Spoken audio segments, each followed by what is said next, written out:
에스겔 34장 11절에서 16절까지 제가 읽습니다. 나 주 여호와가 말하노라. 나 곧 내가 내 양을 찾고 찾되 목자가 양 가운데 있는 날에 양이 흩어졌으면 그 때를 찾는 것 같이 내가 내 양을 찾아서 흐리고 캄캄한 날에 그 흩어진 모든 곳에서 그것들을 건져낼지라.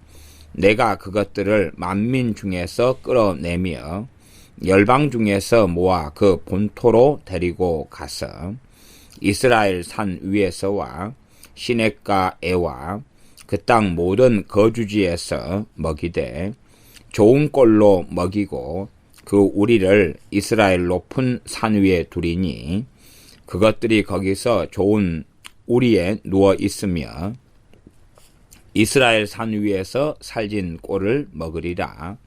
나 주 여호와가 말하노라. 내가 친히 내 양의 목자가 되어 그것들로 누워있게 할지라.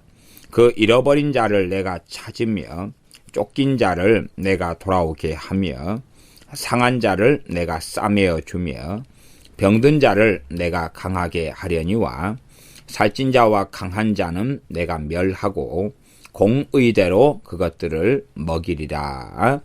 아멘.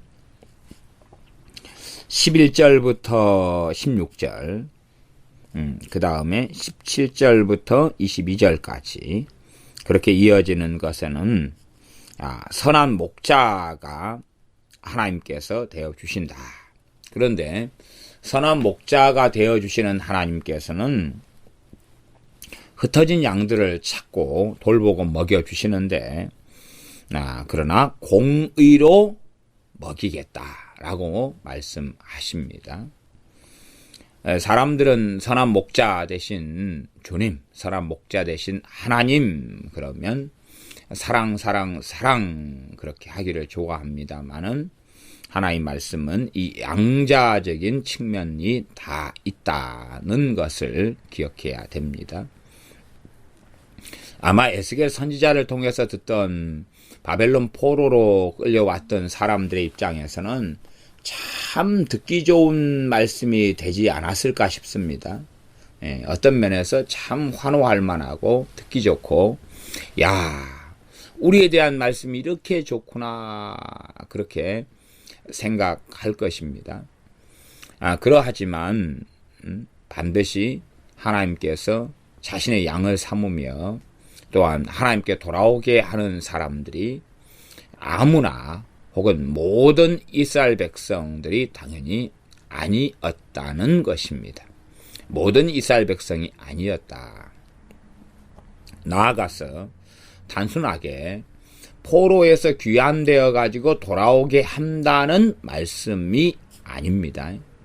그것을 깔고 이해할 수 있으나 그러나 여기서는 단지 포로에서 돌아온다, 포로에서 귀환된다는 것으로 목자와 양으로서 비유를 사용하고 있는 것이 아닙니다. 포로로서 돌아온다, 그런다면은 양떼가 유리하고 흩어졌다. 이스라엘 백성이 흩어진 것을 함께 염두에 두면서 하나님께서 비유로 사용하신 것이지만 진실로는 그들이 그 자기가 살던 고향이나 땅에서 살아감에도 불구하고 자기 집에서 농사를 땅에서 짓고 살아가도 하나님 앞에 거하고 살지 않기 때문에 그것을 흩어졌다라는 표현을 사용하시는 거다는 거예요. 그러하지 이들이 하나님과의 관계성에서 지금 목자와 양의 비유를 사용하고 있지 단순하게 포로로 끌려가서 흩어졌다 혹은 다시금 포로에서 돌아와 가지고 잘 먹고 잘 살게 된다 그런 이야기가 아닙니다. 그러나 육적인 사람은 개 눈에는 똥만 보인다 그런 말처럼 육적인 사람 눈 또 육적인 이스라엘 족속 눈에는 이러한 말씀들도 자신들에게 환호하고 참 기대되고 좋은 말씀들로 얼마든지 보여져서 이제는 아름다운 노래를 이 선지자 에스겔이 부르는구나. 그렇게 얼마든지 할 수가 있겠습니다. 그러나 우리는 앞뒤 문맥을 잘 따져가면서 전체적인 내용과 요지를 함께 살펴보아야 할 것입니다. 11절 나 주 여호와가 말하노라 나 곧 내가 내 양을 찾고 찾되. 하나님께서 구약시대에서는 물론 신약에도 그러하지만 이제 구약과 신약의 어떤 차이점도 우리가 살펴볼 수가 있습니다. 하나님께서 내 양을 찾겠다는 것입니다. 구약에는 하나님께서 양을 찾는 방법이 주로 이 목자들, 제사장들, 선지자들에게 맡겨서 행하셨는데 하나님의 때가 참에 그 아들을 보내셔서 양들을 찾으셨던 것입니다. 주님께서 이 땅에 유대인으로서 팔레스틴에 오셔서 자기 땅에 오매 자기 백성들이 영접지 아니하였으나 영접하는 자 곧 그 이름을 믿는 자들에게는 하나님의 자녀가 되는 권세를 주셨으니 자기의 백성들 가운데 자신들의 양을 자기의 양을 찾으려고 주님께서 이 땅에 찾아오셨습니다. 그러나 주님의 양들임에도 불구하고 주님의 백성들임에도 불구하고 주님을 영접하지 아니하였기 때문에 그들은 주님의 백성이나 주님의 백성이 될 수 없었습니다. 하나님께서 하나님의 주권과 사랑 속에서 내가 내 양을 찾고 찾겠다고 말씀합니다. 양을 찾기 위하여 하신 수고가 하신 희생이 그 아들을 십자가에 죽이신 희생이고 헌신입니다. 그러니 우리가 11절부터 하나님께서 친히 선한 목자가 되시겠고 내가 내 양을 찾겠다 하는 것은 복음의 역사고 우리 주님께서 이 땅에 찾아오심에 대한 사건이라 하는 전제로 우리가 성경을 살펴봄이 마땅하고 그렇게 우리가 이해하면서 잘 봐보시면 좋겠습니다. 내가 내 양을 찾고 찾겠다. 물론 그것이 하나님께서 교회를 안 세우신다거나 혹은 목회자들이나 주의 종들을 통해서 말씀을 안 가르치신다 그런 내용을 이야기하는 건 아닙니다.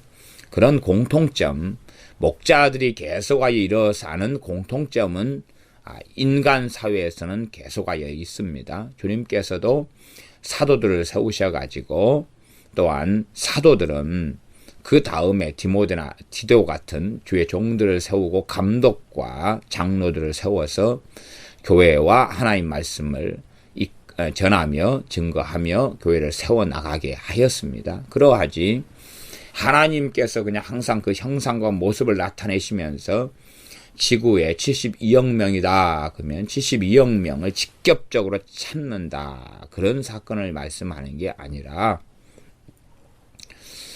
독생하신 하나님이신 우리 주님께서 이 땅에 친히 찾아오시는 그러한 사건을 통해서 양을 찾는다고 말씀하시고 마지막 때의 말세에 그 아들을 통하여 우리 주 예수님을 통하여서 친히 하나님께서 말씀을 증거하시면서 찾으시는 사건, 나아가서 하나님께 돌아올 수 있도록 그 아들의 피 흘리시는 십자가를 통하여 그 아들의 죽음과 부활을 통하여서 하나님께 돌아오는 대로를 열어놓으셨다는 사실이 되어집니다. 11절 나 주 여호와가 말하노라 나 곧 내가 내 양을 찾고 찾되. 하나님이 내가 찾고 찾겠다라고 선언하시며 어느 때가 되어져서 이것을 성취하셨습니다. 그러므로 지금은 이제 믿는 자 속에서 성령님께서 역사하셔서 믿지 않는 자를 찾지 않습니까? 그것이 하나님이 찾고 찾는 역사입니다. 우리나라에도 과거에 서구에 많은 청년들의 마음을 감동하셔서 그들로 하여금 전혀 낯설고 알지 못하는 땅, 이 조선이라는 땅으로 그들이 찾아와서 성령의 감동과 역사하심을 따라서 조선 민족 가운데서 하나님의 백성을 찾고 찾는 일을 시작하신 것이 우리나라의 선교의 역사입니다. 하나님께서 사도 바울의 마음을 감동하시며 또한 안디옥 교회에서 바울과 바나바를 세워서 사울과 바나바라 그렇게 과거에는 일컬어졌었지요. 사도 바울과 사도 바나바를 세워서 이방인 지역으로 보내시면서 자신의 백성, 자신의 양들을 찾으셨습니다. 이 땅에 주님께서 오셔서 유대인들 가운데 먼저는 자신의 백성이기 때문에 그들에게 천국 복음을 증거하시면서 자신의 양들을 부르셨으나 그러나 예루살렘 암탉이 병아리를 모으리 함같이 내가 너희를 품으리 한 것이 몇 번이냐. 그러나 너희가 내게 나오기를 원치 아니하였도다.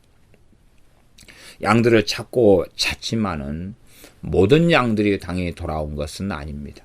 그러나 주님께서는 한편으로 이렇게도 말씀하십니다. 너희가 내게 나오기를 원치 아니하였도다 라는 선언도 있지만은 또 한편으로는 아버지께서 내게 준 자는 다 내게로 왔습니다. 내가 그들은 다 보전했습니다. 라고 말씀하십니다.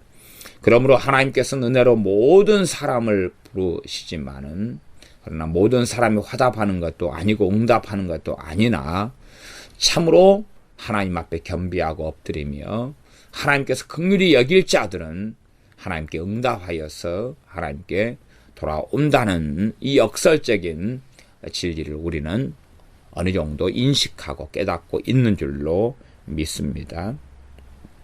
12절 목자가 양 가운데 있는 날에 양이 흩어졌으면 그 때를 참는 것처럼 비유를 사용하십니다. 목자가 양들 가운데 없을 때는 양들 흩어져도 흩어진지를 모르죠. 그러나 목자가 이렇게 지키고 있는데 양들 흩어졌으면 얼른 모아가지고 찾지요. 그런 것처럼 내가 내 양을 찾겠다는 것입니다. 흐리고 캄캄한 날에 그 흩어진 모든 곳에서 그것들을 건져낼지라. 그러나 성경을 잘못 이해하고 해석하는 사람들은 내가 무슨 악한 삶을 살지라도 내가 하나님을 원치 않아도 내가 정말로 그냥 하나님께서 내게 나를 찾는 소리를 들을 때에 내가 그 소리를 없이 여기고 듣지 않으려 할지라도 하나님께서 나를 찾을 거야. 이런 식의 생각을 한다면은 참 곤란한 이야기가 됩니다. 그래서 많은 사람들은 하나님의 공의는 알지 못한 채 하나님의 사랑으로 극대화되어져 가지고 나아가서 혈통적 이스라엘 사람들, 유대인들은 그런 경향이 많이 있었습니다. 우리는 결국은 선택받은 아브라함의 후손이고 자손이기 때문에 결국은 우리 다는 구원받게 될 거야. 우리 다는 천국 가게 될 거야. 결국은 우리들은 우리가 어떻게 살아나가든지 간에 하나님은 알아서 다 회복시켜 줄 거야. 괜찮아. 그런 방식의 생각을 많이 했던 것입니다. 그러니 선지자들을 통한 말씀도 여기서 조금 저기서 조금 자기들에게 유리하게 보이는 말씀들만 골라내고 취합해가지고 그것을 받아들이고 믿는 가운데서 죽었다는 것이지요. 그러나 문제는 그 죽음 이후에 하나님의 나라인 천국이 아니라 음부인 지옥에 들어갔다는 것이 문제가 되어지고 맙니다. 그래서 말씀을 앞뒤를 잘 살피면서 우리의 입맛에 맞는 것만 몇 개만 뽑아낼 문제는 결코 아니다. 그것은 과거에 대부분의 유대인들과 이스라엘 사람들이 걸었던 길입니다. 선지자들을 통해서는 하나님의 심판의 메시지와 회복의 메시지가 함께 전파되었는데 심판의 메시지는 듣지 아니하고 하나님의 진노의 말씀은 듣지 아니한 채 회복의 메시지만 매달려 가지고 살아가는데 문제는 자신의 삶들은 돌이키지도 않고 회개하지도 않고 하나님을 경외하지도 않은 채 때마 되면 회복될 거야. 때마 되면 모든 문제가 해결될 거야. 성령의 인도도 받지 않고 자기의 지혜만, 지식만, 판단만 의지한 채 자기 마음대로 살아서 온갖 빚더미에 올라앉으며 온갖 악하고 타락한 삶을 살아가면서 하나님은 나를 사랑하시니까 곧 어느 때 아무 때나 모든 것이 해결될 거야. 심지어 자신의 자녀들을 멋대로 자유방임적으로 강팍하고 완악하고 악한 삶을 살도록 놓아두었으면서 하나님께서는 내 자녀들을 사랑하시니까 언젠가는 구원하실 거야. 언젠가는 회개하고 언젠가는 지금의 비참한 삶이나 악한 삶이 아니라 선하고 의롭고 깨끗하게 되어서 구원받을 거야. 아마 엘리 제사장이 자신의 두 아들인 홈리와 비느하스에 대하여 그런 생각을 저는 품었다고 생각합니다. 엘리 제사장이 50대에 사사로 부르심 받아서 정말 늙은 나이에 죽었는데, 그러면서도 두 홈리와 비느하스라는 이 악한 자들이면서도 제사장의 노릇을 하는 이 두 아들에 대하여 하나님께서 언젠가는 돌아오게 하겠지, 언젠가는 정신을 차리겠지, 하나님께서 언젠가는 어떻게 해 주실 거야 라는 생각으로 방임적인 삶을 살지 않았나 이렇게 생각합니다. 그러나 하나님의 심판은 그러한 엘리 제사장, 엘리 사사에게도 그러한 하나님의 심판이 동일하게 임하였습니다. 12절, 그래서 목자가 양 가운데 있는 날에 양이 흩어졌으면 그때를 찾는 것 같이 내가 내 양을 찾아서 흐리고 캄캄한 날에 그 흩어진 모든 곳에서 그것들을 건져낼지라. 흐리고 캄캄하다. 참 찾기 어렵고 양들은 비참한 지경에 놓여 있는 거죠. 낮에 흩어졌으면 돌아오기가 쉬울 터인데 캄캄하고 흐린 날에 흩어져서 있으면 길을 더 잃기가 쉽고 더 헤매기가 쉽지요. 그러면 우리가 주님께서 이 땅에 유대인들에게 찾아오신 그때가 정말로 죄악이 관영했을 때고, 그리고 흐리고 캄캄한 날에 주님께서 찾아오셨구나. 정말 극소수의 사람들만이 주님을 기다리고 있었고 그런 사람들만이 주님을 찾고 있는 그런 때였구나 하는 것을 우리가 생각해 볼 수 있겠습니다. 그렇게 성취가 되어진 거죠. 그렇게 성취가 되어졌다. 13절, 내가 그것들은 양들입니다. 양떼 만민 중에서 끌어내며 열방 중에서 모아 그 본토로 데리고 가서 이스라엘 산 위에서와 시냇가 애와 그 땅 모든 거주지에서 먹이되. 지금 목자와 양의 비유를 계속하여 사용하고 있기 때문에 우리가 문자적으로 절대적인 문자성을 가지고 본문의 내용을 보면 꽤 곤란한 내용이 됩니다. 왜 절대성을 가지고 그러냐 그러면 이스라엘이 나왔으니까 이스라엘일 거다 이렇게 본다면, 그러면 이스라엘 산 위에 하고 시냇가하고 그 땅 모든 거주지에서 먹인다.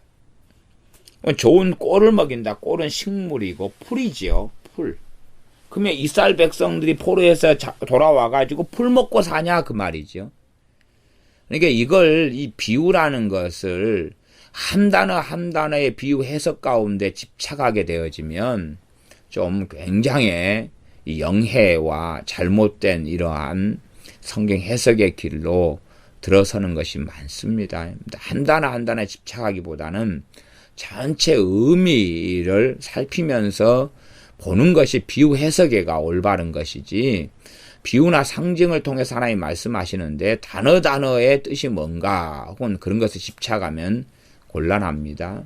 비유라는 것은 이쪽 상황을 통해서 저쪽의 이야기를 하는 것이기 때문에 이쪽 상황과 저쪽 상황이 정확하게 똑같이 동등하게 맞아떨어지는 것이 아닙니다. 양들이 사는 것하고 사람 사는 것, 양들이 사는 것과 하나님의 백성이 사는 것이 어떻게 딱 맞아떨어집니까? 안 맞아떨어지죠. 습성상 양들의 습성과 하나님의 자녀의 습성상 유사한 점은 얼마 있으나 다른 점은 훨씬 많습니다. 양하고 사람이 같은 점이 많습니까? 다른 점이 많습니까? 다른 점이 많지요. 안 그럽니까? 양이 뿔이 있다 그러면 사람이 뿔이 있다 뭐 그렇게 말할 수 있습니까? 성질은 좀 안 좋다, 그게 뿔이다, 이런 식으로 돌려칠 수는 있을지 몰라도 곤란하죠. 따지면 양들은 흰 털이 있다, 사람도 몸에 털은 있죠. 그러나 그런 식의 이야기는 곤란하죠. 양은 네 발로 다닌다, 사람은 두 손 두 발이고 틀리지 않아요 이제. 양들은 생각을 별로 안 하죠. 사람은 영혼을 가지고 있어서 생각을 하고 마음이 있어요. 양이 회개합니까? 사람은 회개할 수 있으나 그렇게 차이점이 많으니까 비유를 통해서 말씀하시는 것이 실제로 적용되어질 때에 우리가 비유 해석에 있어서 주의하는 것이 좋겠습니다. 내가 그것들을 만민 중에서 끌어낸다. 일단은 뭐 이것을 바벨론 포로에서 돌아오는 걸로 이해하고 해석하는 것은 잘못된 해석은 아닙니다. 또한 그렇게 해석하는 것도 옳다는 것입니다. 오르나 그런 가운데서 이제 단순하게 바벨론 포로에서 돌아오기 때문에 그들이 다 하나님의 양이거나 하나님께 그들을 다 바르게 세운다거나 그런 식으로 한 걸음 더 나아가는 것은 잘못됐다는 것입니다.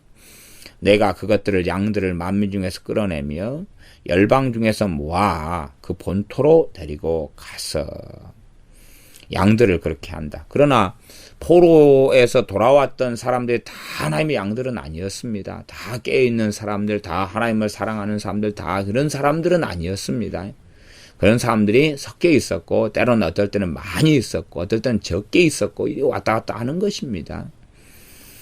그러나 하나님의 자녀들은 하나님께서 이렇게 내 양들은 하겠다고 하나님이 선언하셨고 또한 그것을 과거에 포로로 끌려갔을 때 포로 귀환이나 혹은 학사 에스라를 통한 귀환이나 느헤미야 때나 혹은 주님께서 이 땅에 성취하셔가지고 이루셨던 일들이 되어지고 또한 실제로 지금도 하나님의 말씀대로 이 열방 가운데서 하나님의 자녀들을 불러내시는 일을 지금도 하고 계십니다. 이스라엘 산 위에서와 시냇가에서와 그 땅 모든 거주지에서 먹이되. 그러면 우리가 이제 이 이스라엘 백성이 바벨론 포로 끌려가서 거기에서 이 한 602년이다. 그럼 그때부터 539년까지라 그러면은 이 한 60년, 63년 이렇게 보내지 않습니까? 그 포로로 끌려가 보내면 40살에 끌려왔으면은 60년이 지나면 100살이 넘어버리고 진짜 그때 죽어버리지 않습니까?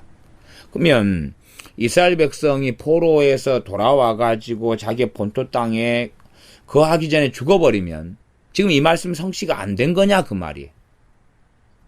다시 말하면 포로 끌려가 있어도 하나님께서는 자기 양을 찾는 것 아닙니까? 거기에서 회개하고 거기에서 주님을 부르게 하기 위하여 에스겔 선지자나 다니엘 선지자 같은 사람들을 보내셨지 않습니까? 그런 이야기예요. 그러니 우리가 단순하게 이 포로에서 돌아와 가지고 이스라엘 땅에 또 본토에 거해지만이 하나님께로 돌아온 거다. 이런 식의 문자적인 이해는 꽤 곤란하고요. 얼마든지 그 60년 포로 생활 동안에 그 세대 사람들은 다 죽었지요. 죽는 것이. 그러지만은 거기에서도 선지자들 통해서 하나님께서 자신의 양떼를 불러오셨다는 사실이고 부르고 계시다는 사실이에요. 나아가서요. 포로 귀환을 할 때에 모든 흩어진 이스라엘 백성이 다 돌아온 건 아닙니다. 지금도 흩어져 있는 것처럼 그때도 정말 많이 흩어져 있었습니다. 그러니 그 흩어져 있는 사람들이 그러면 다 구원받지 못했다거나 하나님이 안 불렀다거나 그렇게 되면 안 되지요.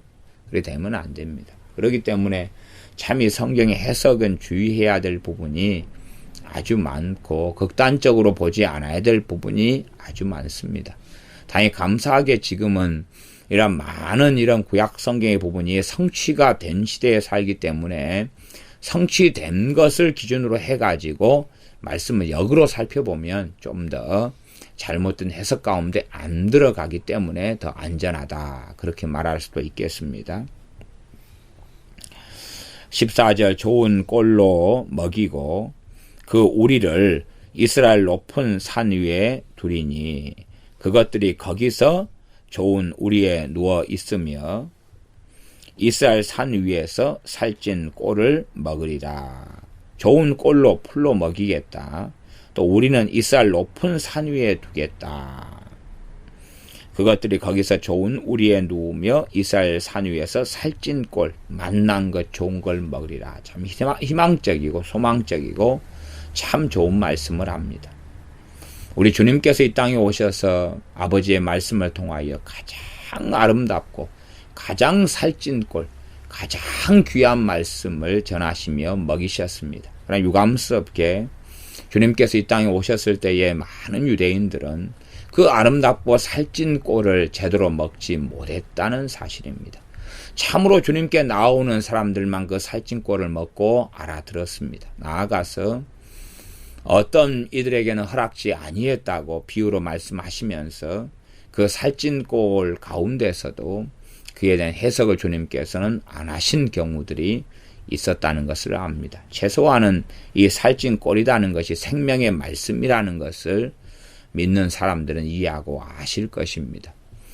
그래서 겉만 보기에는 그냥 아무나 누구든지 오라 와서 값없이 포도주와 젖을 사라라고 하나님은 외치십니다. 그의 종들을 통해서요. 하지만은 와서 포도주와 젖을 사라고 말씀하는 거지 오기를 싫어하는 사람들, 안 오는 사람들, 불러도 자기 마음대로 사는 사람들을 내가 억지로 강제로 오게 만들어 가지고 그 입을 벌려서 강제로 그냥 포도주를 들이붓고 강제로 꼴을 씹게 하는 그렇게 행하겠다는 이야기가 아닙니다. 사람들은 자신들의 악한 삶을 살아나가면서 희망과 소망을 갖기 원하기 때문에 하나님 이 부분은 절대 간섭하지 마십시오. 그래놓고 이 부분은 강제로 해 주십시오. 그러는 것이죠. 이 부분은 강제로 내게 좋은 대로 유익한 대로 강제로 해 주십시오. 말하자면 아이들이 수학 공부를 한다 그러면은 수학은 공부하기 싫어하면서 하나님 내가 잠잘 테니까 자고 일어나면 수학이 다 머릿속에 들어와 있게 해주세요. 차라리 그런 것보다 내가 지금 공부하기 싫으니까 강제로 수학 공부를 시켜주세요. 그러면 강제로 선생님이 가르치는 건 또 듣기 싫어하잖아요. 과외 선생님을 부모님이 붙이거나 학원에 보내가지고 듣기 싫어하는 수학을 가르치면 그건 또 싫어하잖아요. 그래놓고 강제로라도 나를 공부를 하게 만드세요. 그럽니다. 참 그런 이중성이 문제가 되어지지요. 15절 나 주 여호와가 말하노라 내가 친히 내 양의 목자가 되어 그것들로 누워있게 할지라. 친히 양의 목자가 되겠다. 주님께서 이 땅에 오셔서 친히 양의 목자, 전능하신 아버지 하나님께서 그 아들을 보내셨습니다. 그 아들을 참된 목자로 보내셨죠. 그러니 이 말씀의 성취는 전능하신 하나님 여호와 하나님께서 내가 친히 내 양의 목자가 되겠다는 것의 성취는 우리 주님께서 성취하신 것입니다. 나는 선한 목자라 말씀하시면서 나는 내 양을 알고 내 양을 먹이고 한다고 말씀하시는 걸 통하여 이 말씀들이 주님이 친히 하신 말씀들을 통하여 얼마나 아름답게 놀랍게 성취되었는가를 압니다. 전능하신 아버지께서 자신의 아들을 보내셨습니다. 그래서 자신의 아들로 하여금 목자가 되게 하셨습니다. 그러니 우리가 예를 들어 생각해 보십시오. 회사 사장님이 그 자기의 부하 직원 가운데 한 명을 보내가지고 어떤 업무를 수행합니다. 그러면 그건 누가 수행한 것입니까? 사장님이 수행한 거지요. 근데 그것은 단지 사장님이 회사 직원을 보낸 것일 뿐이지만 전능하신 하나님께서는, 아버지께서는 그 아들을 보내셨으니 얼마나 더 놀라우며, 그래서 전능하신 하나님께서 내가 내 양의 목자가 되겠다는 것은 그 아들을 보내셔서 그 아들이 목자가 되는 것이 하나님 아버지께서 목자가 되는 것과 같은 이야기입니다. 나 이런 구절을 가지고서 이 양태론이거나 잘못된 삼위일체론이거나 일신론이거나 이런 식으로 들어가는 사람들은 삼위일체 하나님을 제대로 모르는 사람들이 되어집니다. 그래서 요즘에도 이런 양태론 같이 말하자면 하나님께서 변신을 하는 거죠. 변신을 하는 것. 또한 좀 희한한 이런 양태론이나 일신론이나 삼위일체의 바른 신학이 아니라 잘못된 것을 믿고 알고 있는 목회자부터 또한 교인들이 참 많은 세상이 되었습니다. 내가 친히 내 양의 목자가 되어 그것들로 누워있게 할지라. 주님께서 이 땅에 오셔서 유대인들을 위하여서 그렇게 양의 목자가 되셔서 복음을 증거하시고 사셨으며, 이제는 그러한 복음을 이방인의 복음으로 삼으셔서 그의 사도들, 그의 종들을 보내시며 이방인들에게도 부르심을 입은 모든 자들의 선한 목자가 주님께서 되어 주셨습니다. 16절, 그 잃어버린 자를 내가 찾으며. 이방인들이 잃어버린 자들이죠. 유대인들 가운데도 잃어버린 양떼들, 나아가 이방인들도 잃어버린 양떼들, 그러니 찾으시는 것입니다. 찾으시려고 그의 사도들과 그의 종들을 보내시면서 초청하고 불러오라고 이야기합니다. 심지어는 길가에 아무나 만나는 대로 청하여 강권하여다가 내 집을 채우라고 말씀을 하십니다. 그러니 하나님께서 자신의 양들을 찾으시는 그 놀라운 사건이 이 땅에 성육신 하신 사건이고, 십자가에서 달려서 피를 흘려 돌아가신 사건입니다. 부활하신 것이지요. 그것이 양들을 찾으시는 놀라운 사건이기 때문에 주님의 이 땅에 성육신 하신 것과 고난당하심과 또한 십자가를 지심은 예수님 믿는 사람들은 항상 상고하면서 감사해야 될 사건이며 노래해야 될 사건이고, 친히 주님께서 우리의 목자 되심에 대하여 감사해야 됩니다. 유감스럽게 지금은 이 참된 목자가 주님이시지, 지금의 목회자들이나 혹은 전도사님들이나 이런 사람들이 참된 목자가 되는 것은 아닙니다. 주님께서 자신이 참된 목자시며 싹군 목자 이야기를 했습니다. 이제 좀 더 한 걸음 들어가 이야기한다면, 지금의 우리들은 그냥 우리 지금 목회자들, 저 같은 목회자들은 싹군 목자다 이렇게 말하는 게 맞습니다. 참된 목자는 주님이시고 주님만 되시고, 우리들은 주님 자리를 차지할 수 없는 자들입니다. 싹군이니까 싹 받고 일하는 거죠. 싹 받고.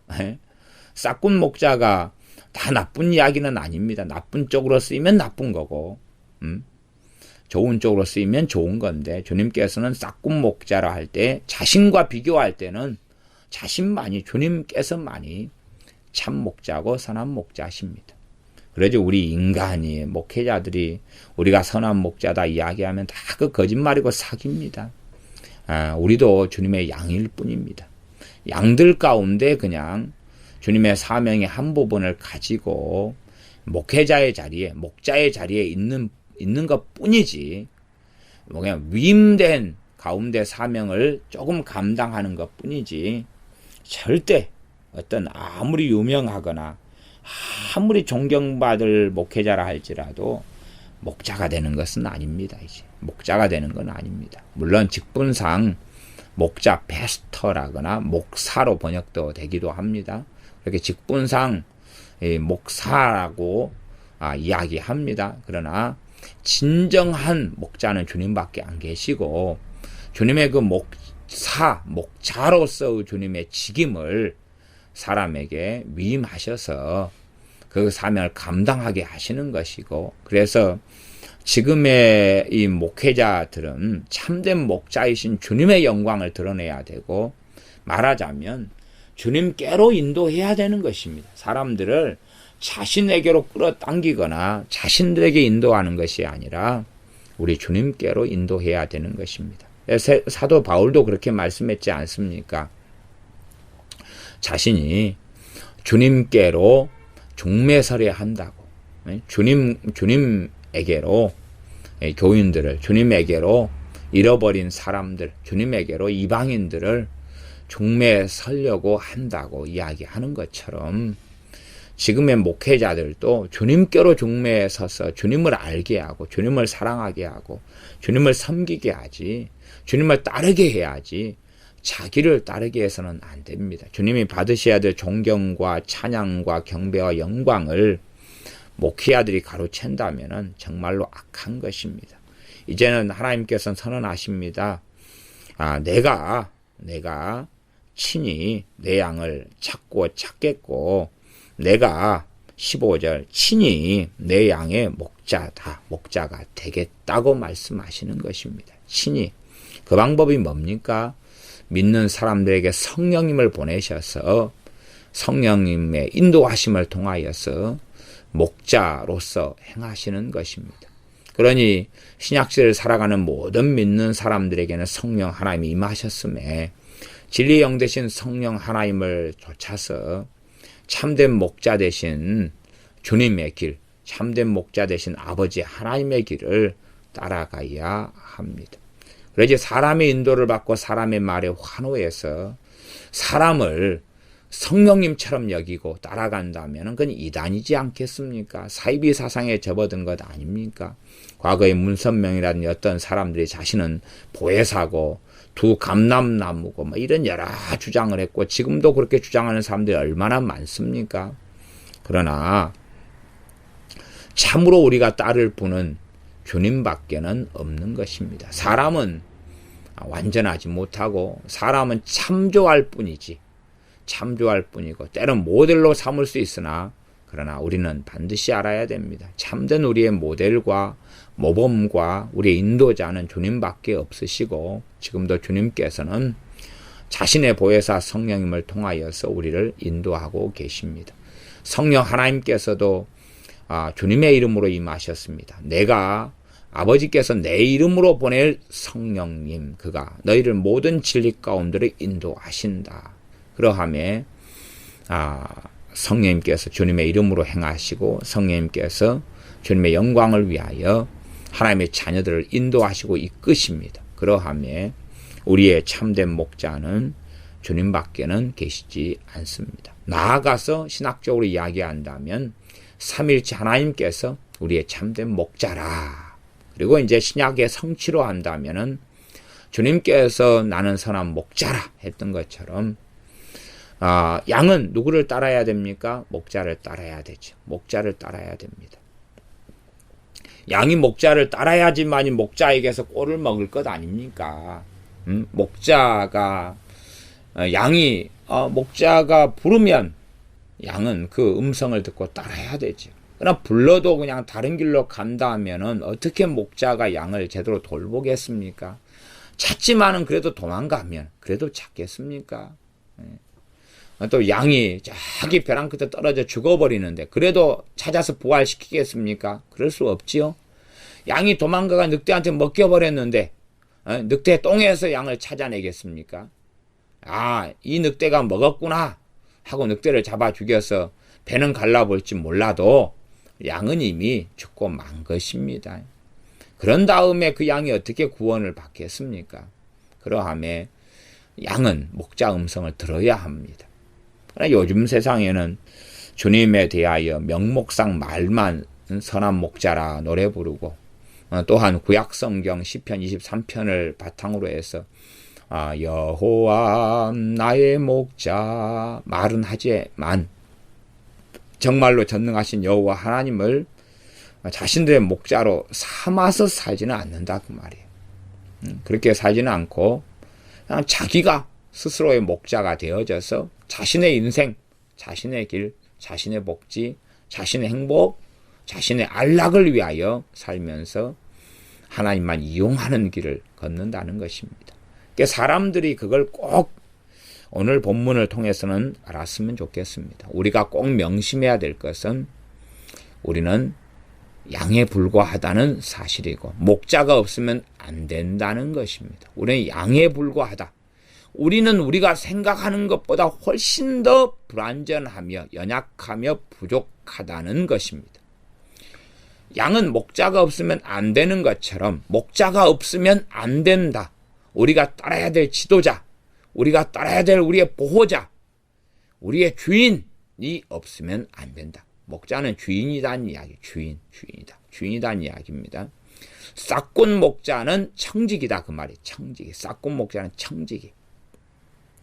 지금의 목자는 청직이지 진짜 주인이나 양들의 주인, 도인들의 주인이 어떻게 목회자가 되겠습니까? 싹군 목자예요. 지금의 우리 목회자들은 아무리 뭐라고 말한다 할지라도 싹군이에요. 급여받고 월급 받고 사는 것 아닙니까? 싹군이에요. 또한 때로는 교회가 작아서 월급을 못 받으면 하나님께서 먹을 것을 하나님께 받고 그렇게 싹군으로 사는 것입니다. 나아가서 나중에 상급을 받으려고 그 사명을 감당하고 있는 것입니다. 그러함에 목회자라 할지라도 그의 참된 목자는 주님이 되셔서 목자를 가지고 있는 것이고 마찬가지 양들도 청지기로서 목회자가 수종 들고 섬길 뿐이지만 참된 목자는 사람이 아니라 주님이 되시고 전능하신 아버지 하나님이 되십니다. 그래서 우리가 양으로서 하나님께서 우리를 비유하신 것은 우리가 그만큼 목자가 없이는 살 수 없는 존재들이고 우리는 그렇게 흠이 많고 허물이 많고 연약하고 부족하고 문제가 많다는 것을 알아야 되지. 나는 놀라운 사람이야. 나는 자존망대에 능력이 있어. 힘이 있어. 그렇게 어리석게 교만하여서 살아가다가는 패망 가운데 들어가게 되고 맙니다. 그래서 내가 친히 내 양의 목자가 되어 그것들로 누워있게 할지라. 16절 그 잃어버린 자를 내가 찾으며. 주님께서 오셔서 얼마나 밤낮 없이 쉬지 못하고 동분서주 하시면서 찾으셨습니까? 그러면서 또한 주님께서 사명을 주시면서 주님께서 하셔야 될 일을 그 제자들로 하여금 계속하여 행하게 하셨습니다. 지금도 주님을 믿는 사람들에게 성령님을 보내시며 새 언약을 통하여 성령님을 부어주시면서 또한 끊임없이 잃어버린 자들, 쫓긴 자들을 찾는 일을 주님께서 행하고 계십니다. 그래서 믿는 사람들이 성령의 감동을 따라서 말씀을 전하고 복음을 전하지 않습니까? 그러나 사람들의 눈에는 자신의 참된 목자께서 찾으시는 것이 안 보일지 모릅니다. 왜 교만한 사람들, 강팍한 자들에게는 들리지 않고 보이지 않겠지요. 상한 자를 내가 싸매어 주며 병든 자를 내가 강하게 하려니와. 주님께서 이 땅에 오셔서 귀신 들린 자, 억눌린 자, 또한 병든 자를 치유하시며 연약한 자를 고치셨습니다. 또한 나아가서 영적으로 병든 자, 하나님을 알지 못하는 자, 잃어버린 자들을 끊임없이 찾으셨습니다. 심지어는 이방인 지역에까지 찾아가셔서 하나님의 멀리 떠나온 하나님의 백성들, 하나님의 자녀들, 양떼들을 찾으셨습니다. 그 부르시는 음성에 모든 양떼들이 응답하고 화답한 것은 아닙니다. 유감스럽게 어떠한 사람들은 화답해서 왔다가 너무나 어렵도다 그러면서 떠난 적도 있었습니다.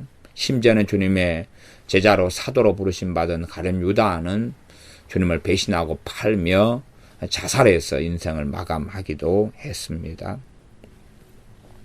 상한 자를 내가 싸매어 주며 병든 자를 내가 강하게 하려니와. 주님께서 이 땅에 오셔서 아버지 하나님 말씀을 성취하셨고 지금도 성령을 보내시며 또한 성령의 은사들을 부으셔서 병을 치유하게 하시며 귀신을 쫓아내게 하며 또한 전도하게 하시면서 잃어버린 자를 찾고 계십니다. 그러니 지금도 계속하여 이 말씀은 주님께서 이 땅에 오셔서 성취하셨을 뿐만 아니라 계속하여 이루어져 가고 성취되는 그러한 말씀이 되어집니다. 16절 하반절이 참 놀라운 말씀이 나왔습니다. 주님께서 이 땅에 오셔서 구원을 위하여 오시는 것만이 아니라 심판을 위하여 오셨다는 말씀입니다. 심판에 대한 말씀도 복음서에는 두 종류의 말씀이 있습니다.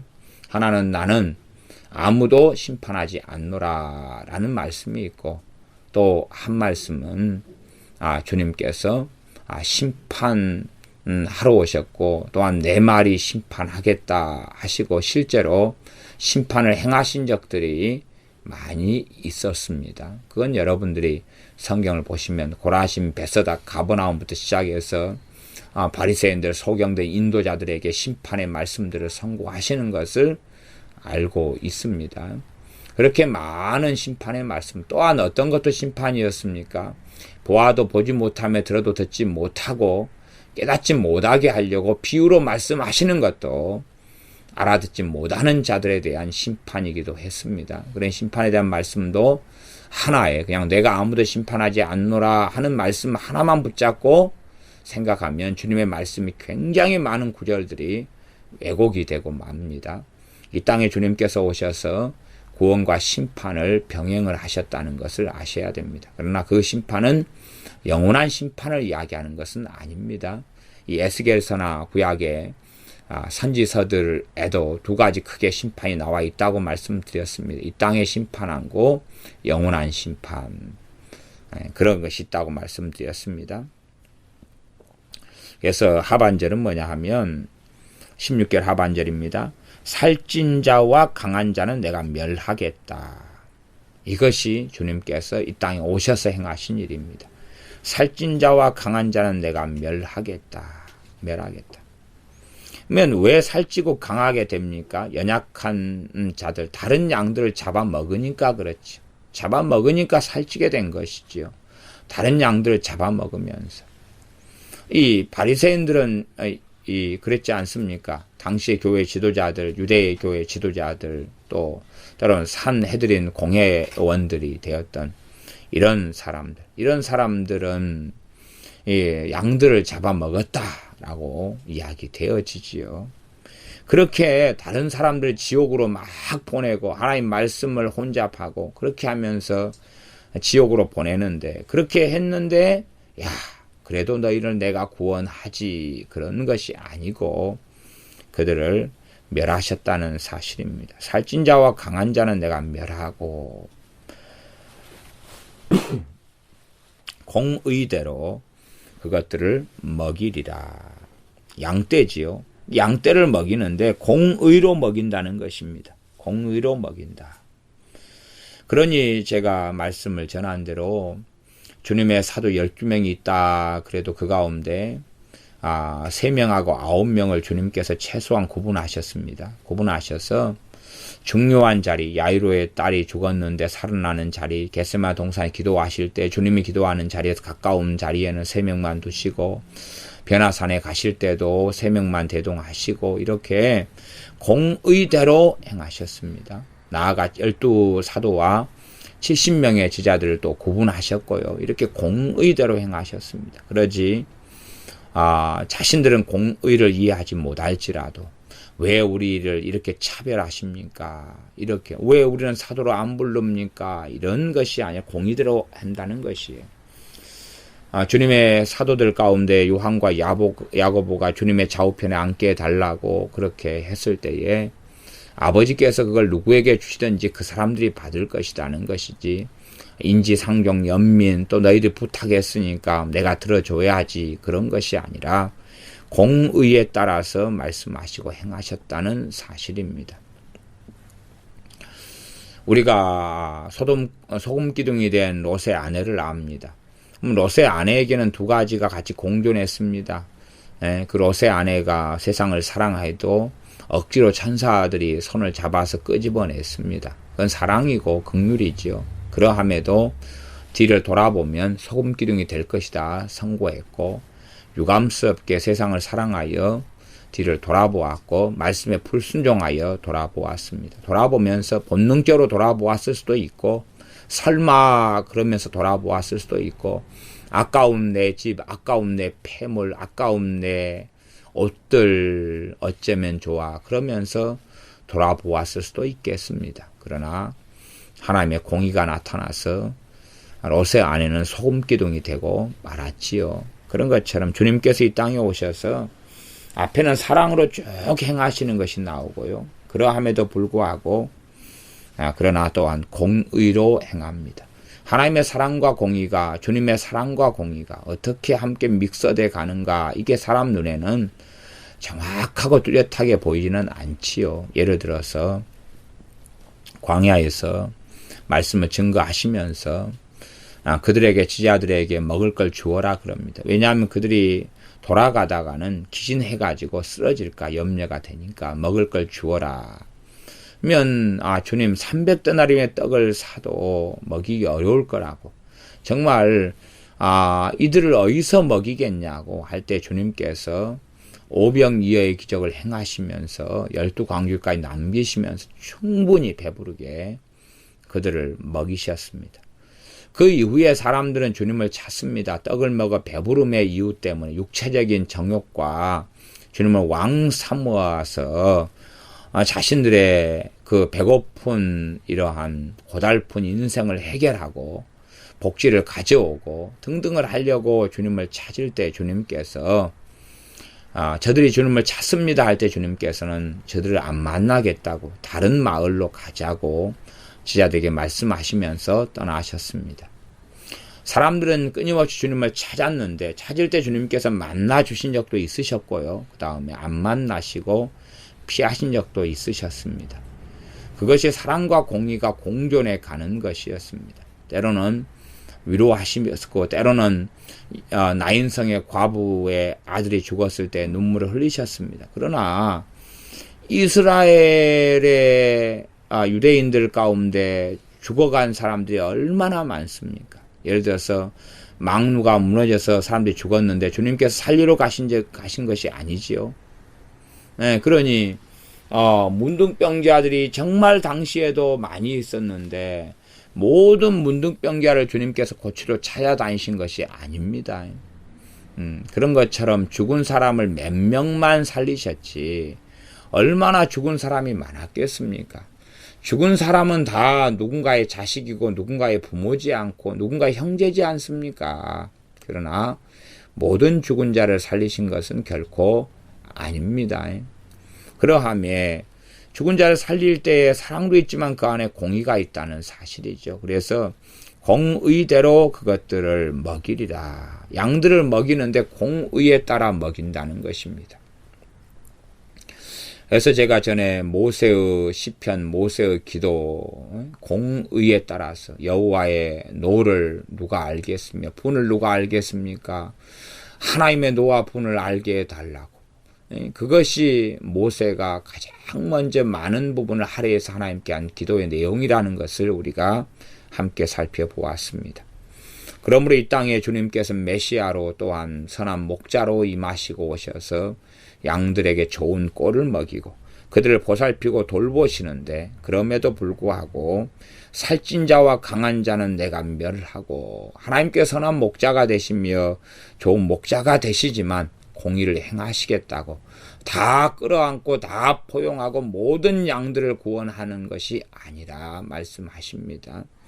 살찐 자와 강한 자는 멸하겠다. 그러면 우리식으로 좀 이해한다면은 살찌고 강한 자다. 그러면 자기 잘난 맛에 살고 돈에 취해 살고 권력에 취해 살고 교만에 취해 사는 자라고도 우리가 적용적으로 해석할 수 있습니다. 또한 강한 자. 바리새인들에게 너희가 죄 없다 하니 너희의 죄가 아직도 있도다. 죄 없다 하고 일주일에 2번씩 금식하고 11조를 철저하게 드리고 기도생활 많이 했고 하나님 말씀을 따라 열심히 살려고 했었던 바리새인들보다 세리들 창기들이 하나님 나라에 먼저 들어오고 유감스럽게 그러한 자들은 주님을 알기보다는 주님을 십자가에 못 박아 죽이는 대로 가지 않습니까? 그러니 하나님의 진노와 심판이 그들에게 임하였습니다. 살찐 자와 강한 자는 내가 멸하고 공의대로 그것들을 먹이리라. 공의대로 하나님의 백성을 돌보고 먹인다 라고 하나님이 선언하십니다. 앞부분에는 내가 내 양을 찾고 찾는다. 흩어졌으면 찾고 또한 캄캄하고 흐린 날에 찾는 것처럼 건져내고 만민 중에 끌어내고 그 다음에 이 시냇가, 얼마 시냇가 좋아요. 물 먹으니까. 그 다음 이스라엘 산 위에 꼴이 좋지요. 풀이 좋고 거기에서 먹이고 이까진 참 좋아요. 그러나 공의대로 양떼들을 먹인다는 것을 반드시 기억해야 됩니다. 또한 주님께서 이 땅에 오셔서 그렇게 공의대로 양떼를 먹이는 아버지께서 원하시는 그 길을 걸으셨습니다. 기도하겠습니다. 아버지 하나님, 우리가 하나님의 사랑과 공의를 잘 깨닫고 알도록 도와주시어서 선한 목자 되어 주신 주님을 찬양하며 또한 공의로 먹이시는 주님을, 아버지 하나님을 마땅히 찬양하고 예배하고 경배합니다. 하나님 말씀 여기서 조금 저기서 조금 해서 변질시키고 왜곡시키는 사람들이 아니라 하나님의 사랑과 공의를 주님께서 진리를 증거하신 말씀 속에서와 직접 행함으로 보여주시는 주님의 삶 속에서, 또한 주님의 종들인 사도들의 삶 속에서 하나님의 공의와 하나님의 사랑을 함께 발견하여 좌로우로 치우치지 않는, 또한 사랑에 치우칠 때에 성경의 사랑, 진리의 사랑이 아니라 인본주의적이고 가짜가 되어져 버리고 말 터이오매 우리가 공의대로 먹이시는 하나님 앞에서, 또한 우리를 사랑하셔서 우리를 부르시는 하나님 앞에 예배하며 경배하며 두렵고 떨림으로 근신함으로 살게 하여 주시옵소서. 예수님의 이름으로 기도하옵나이다. 아멘.